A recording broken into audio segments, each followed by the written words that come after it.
सांगणार आपण आपल्या वार्डामधून आज प्रतिनिधी मंडळी आहात आणि कशा पद्धतीने विकास आपण करू इच्छित आहात, लोकांना काय आवाहन करा? नरेंद्र मोदीजी पंतप्रधान, महाराष्ट्राचे मुख्यमंत्री देवेंद्र फडणवीस साहेब, शिंदे साहेब आणि अजितदादा उपमुख्यमंत्री यांच्या धोरणाने जी लाडकी बहीण योजना चालू झाली आहे त्या माझ्या बहिणींना तर मिळतेच आहे.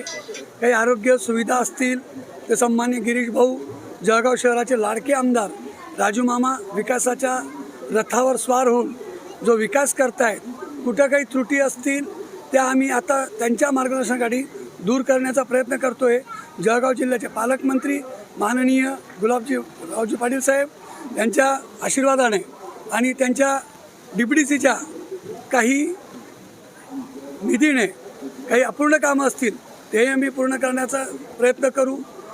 इथं 2-3 गोष्टींची जी कमतरता आहे, क्रमांक 8 क मधनं मी माझी उमेदवारी करतो आहे, अमर भागचंद मोतीलाल जैन.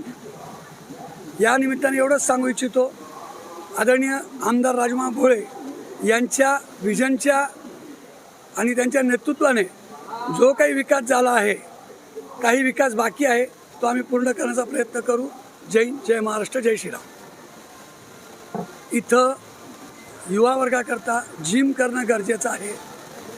काही रोजगार उपलब्ध करण्याच्या संधी मला करता आल्या तर त्या मी करणार आहे.